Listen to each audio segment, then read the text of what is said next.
I absolutely positively believe that the US dollar will lose substantial purchasing power in the next 10 years. The period 1982 to 2022 was probably the most benign epoch in human history. I own gold because I'm afraid it's going to go to $8,000 or $9,000 or $10,000, and I really want to be wrong. And you own gold hoping you'll never have to sell it. Exactly. And Yeah. think about an insurance asset, Yeah. life insurance. That means somebody died, okay? This is not a good outcome. But if it happens, you want to get paid.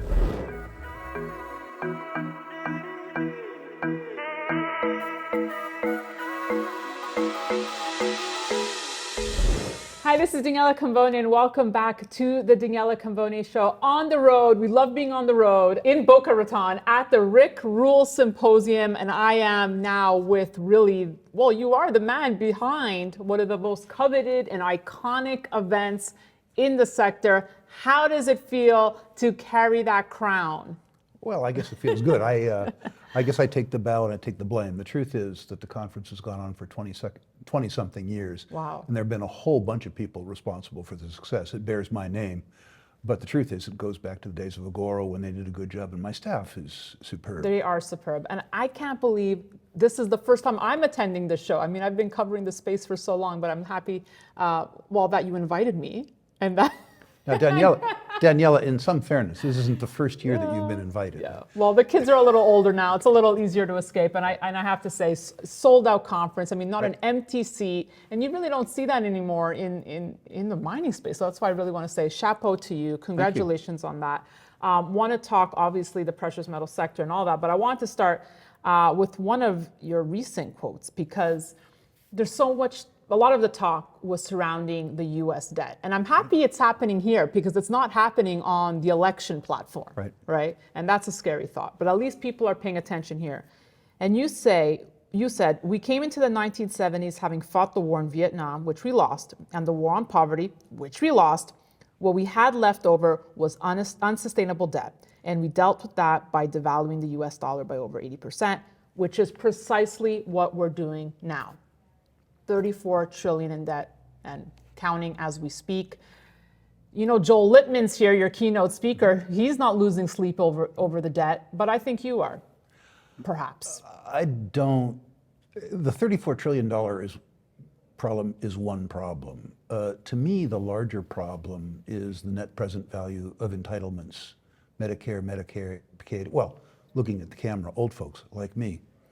The net present value of the off-balance sheet liabilities of the U.S. government, Medicare, Medicaid, Social Security, federal government pensions, stuff like that, exceeds $100 trillion.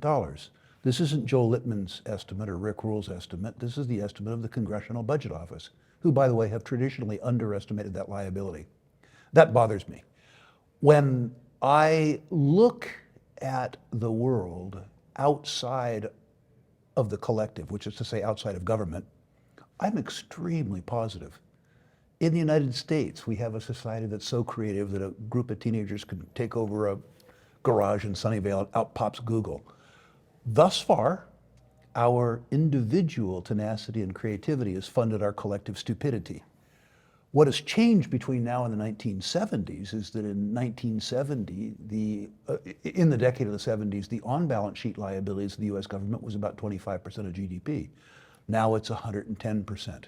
I share much of Lippman's, how would you say, positivity in the long term. I'm concerned about the near term. Because, his main argument is we have, in his view, a healthier economy, a stronger economy than we had in the 70s. That's the reason I have him here. Right. Too often in my conference, the theme is going to be, the world's going to end on Thursday, here's how you can profit. Right. I look at the economy that we have in terms of the strength, and Daniela, it works for you and I. It works for people who have skill sets that generate real utility in the economy. There are too many people in this economy who don't have the skill sets. They aspire to the same lifestyle that you have and the same lifestyle that I have, but they don't have the ability to generate enough utility for others that they can make the income that we do. And it's not working for them. I look in the little village that I live in Washington, there's a labor shortage there. And somebody who starts at Safeway makes $20 an hour, which sounds like a lot of money in the dollars that you and I were brought up with. But $20 an hour in my little village isn't a living wage. So while the economy is working for you and I, it isn't working for a lot of Americans. And a lot of Americans resent that. And I know you argue with a lot of folks on Twitter about your response is always, why don't you lower taxes? Right. Right, but that's never going to happen. I suspect it won't. And by the way, I do this on Twitter for amusement and educational purposes. I love that, but you're making a point. But I want to go back to that 100 trillion that you're worried about. How much more does it tick up? Where's the breaking point? What happens when the dam breaks? I don't know. I'm a credit analyst. If you look at the world the way I do, is the debtor going to be able to pay you back? The answer is no. I suspect that the actuarial response, I suspect what happens is two things. I think we have a replay of the 1970s in the sense that I think the purchasing power of the US dollar goes down, which is to say the nominal $100 trillion liability stays in place, but we pay it back with a currency where the purchasing power declines. People forget that in the decade of the 1970s, the purchasing power of the US dollar fell by more than 80%. So I think that's part of the answer, sadly. I think the other part of the answer is that they will absolutely means test Social Security, which is to say that people who've made a lot of money and paid into it won't get anything out. And I think they have to raise the age limit. What they do about healthcare costs is going to be a very interesting challenge. Healthcare has become very politicized in the United States, and I'm obviously, as you know, Daniela, not a political analyst, and I don't understand how you resolve, as an example, the age debate. My generation voted ourselves all kinds of cool benefits. We forgot to pay for them, so we're leaving your generation with a bill. Well, that's why I always recall that time you came on my show and said, 15 years from now, we'll be living in a better world. I think back to that because honestly, Rick, I have such a hard time seeing that right now. You know, the history I'm going to give you is before you were born, right, in the 1970s. The truth is the 1970s were ugly. We had civil strife in the United States. By civil strife, I mean riots in the streets. I decided to go to school in Canada because I lived in California. I didn't want to wear a gas mask to get to class. You know, that kind of stuff. We devalued the dollar in a closet sense by 80%, but we got through it. And I'm not sure how we get through this. Part of me says over 15 years, we grow our way out. I'm hoping in a very positive sense that, like Churchill said, Americans always do the right thing when they're left with no other alternatives. But you're bringing up a good point. The dollar was devalued, right, over 80%. Right. But it survived. Correct. It went on to strive. Correct. So talk to me about many experts who come on saying this will be now the end of the dollar. I mean, maybe we'll just have a crazy devaluation, but it won't necessarily kill it? I don't think so. I think the dollar will be the world's reserve currency for the rest of my life. For the record, I'm a very healthy 71-year-old. Because look at the competitors. Doug Casey famously said the US dollar is the worst currency in the world with the sole exception of every other currency. I don't think that we're going to get through this easily, but I do believe that a society that is as clever as ours, with the distribution of intelligence as broadly spread as ours, will do well. I also believe that there is increasingly a globalization of opportunity and skill. And my hope, and I have to say it's a hope, is that a rise in living standards in places like Malawi and Brazil and Nigeria and Indonesia is as profound as the increase in living standards in China was. And I hope, too, that that globalization of opportunity will make everyone, including Americans, richer. Now, that may be a naive hope. As I say, I have observed that over time, our individual creativity has financed our collective stupidity. If I'm wrong, the outcome is truly ugly.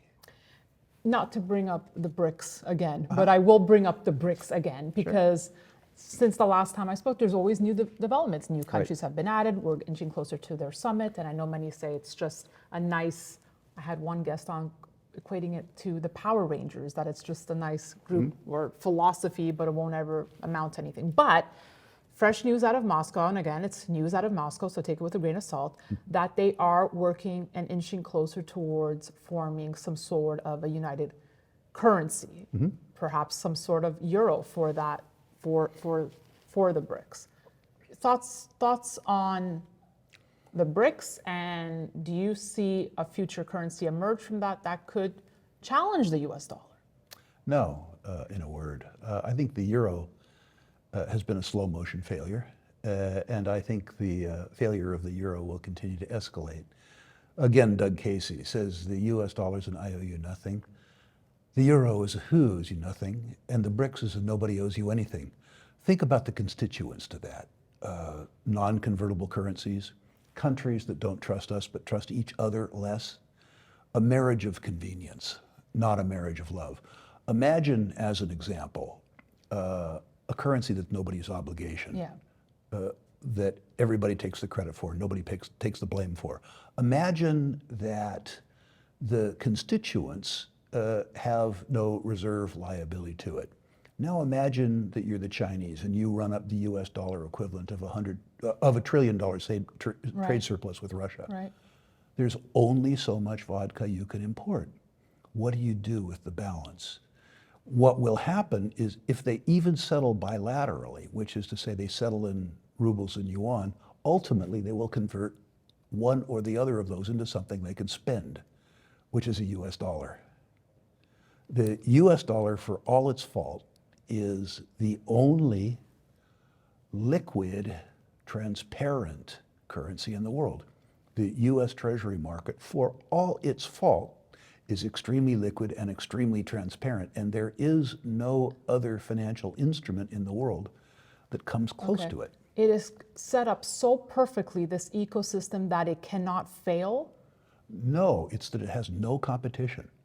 It is in a slow motion fail as opposed to a rapid fail. Let's take it from this angle, right? Let's play out the scenario that Japan doesn't want to be a buyer of US debt anymore, right? Then the Fed were to step in and be the buyer of last resort. The Fed steps in, then what happens to the dollar? We've seen that before. I mean, I absolutely positively believe that the US dollar will lose substantial purchasing power in the next 10 years. I don't think it'll lose as much purchasing power as the yen does. I don't think it'll lose as much purchasing power as the British pound does. I don't think it'll lose as much purchasing power as the euro. But I think it will continue to lose purchasing power, which is to say, again, quoting Doug Casey, the prettiest mare at the slaughterhouse. And this is why, is it fair for me to say, you believe in gold? That is why I believe in gold. So tell me this, as one of the greatest minds in this sector, gold price where it is and challenging all correlations, yields, US dollar, whatever interest rates are doing, gold's at a great price, right? Yet the retail investor in North America is not biting, right? China gets it. What happened to the retail investor in North America, even just compared to a year ago where the appetite was there? Wonderful question. I think it has to do with 40 years of conditioning.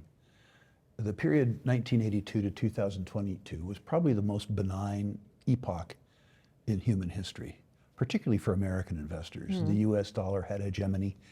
We had continuing rate cuts. It was a wonderful set of circumstances. Anything that went wrong in our country, we could print it away, people would buy it. So we exported our difficulties to other places. I think that ended in 2022. If I am right, it takes me back again to the decade of the 70s. In 1967, inflation was present. People noticed it. They had this thing called whip inflation now, WIN, which they didn't do. But it took the period 1967 to 1972 for Americans to understand the compound perniciousness of inflation. They had been schooled in 20 good years since the end of World War II to expect that things got better and better and better. While they were expecting things to get better, the price of a gallon of gas went from 20 cents to $1. It took them 5 years to understand the ravages of inflation on their savings and on their paychecks. But when they came to understand it in 1972, they understood it in earnest. My suspicion is that we are going to experience the same delayed reaction for the same reason. We are conditioned to look at the economy, to look at markets, by the period 1982 to 2022, which was pretty damn good. Right. The consequence of that is that the writing that we see on the wall doesn't scare us as much as it otherwise would. During the decade of the 70s, by 1980, everybody expected the world's worst possible outcomes, which is, of course, when things started turning good. And I think that's the situation. I think that we have been conditioned to expect things in the future that we've experienced in the immediate past. And that has inured us to the lessons of history. That makes a lot of sense. And add to that, I mean, would you add to that what's happening with stocks like NVIDIA, that people are just drawn to what they see as the big ticket winners? Which is exactly what happened in the decade of the 60s. The Nifty 50, the great big American growth companies, were the NVIDIAs of the 1960s. And people were inclined to believe in American hegemony. They were inclined to believe in American technology. They were inclined to believe that things went better and better and better. They had the hubris, as you quoted, to fight the war in Vietnam, which of course they lost, and the war on poverty, which they lost too. This isn't to suggest that we're going to lose big time, but we're going to win a lot less aggressively. By the way, Daniela, I have to say, I hope with regards to gold I'm wrong. I own gold for insurance purposes. I don't own gold because I think it might trade from 24 to 27. I own gold because I'm afraid it's going to go to $8,000 or $9,000 or $10,000. And I really want to be wrong. And you own gold hoping you'll never have to sell it. Exactly. And Yeah. think about an insurance asset, Yeah. life insurance. That means somebody died, okay? This is not a good outcome. But if it happens, you want to get paid. Yeah. Well, that's why it angers me when I see certain bullion dealers I shall not name who will say, sell your gold, take your dream vacation, buy your dream car. And I think that's just such a miseducation of what the role of gold should really I agree with that. I absolutely agree with it. I'll let you get back to your conference.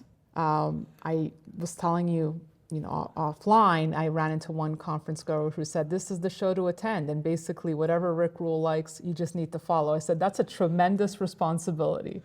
Yeah, I think it's a mistake. What I hope people get out of Rule Investment Media, the Rule Classroom, the conference, is an individual's responsibility to look after himself or herself and their family. And the role of the conference is to educate you on how to do that. Yeah. The role of the conference is not to make me a guru. Remember, I'm the guy who failed retirement. Big time. Big time. What we're trying to do is educate a whole class of investors. By the way, I'm delighted to say that there are two different families here with 3 generations at the conference, grandparents, parents, and kids. I met them. They stopped me. It's just wonderful. Yeah, one of them wanted me to meet their grandson, and I thought, this is awesome. I mean, that's really, truly what we're all about. Yeah. We're trying to give people the lessons so they don't have to rely on gurus. Yeah. If somebody buys a stock because Rick Rule said to buy it, how will they know when to sell it? Yeah.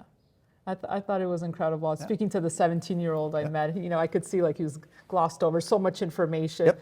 And I said, one day it will all make sense.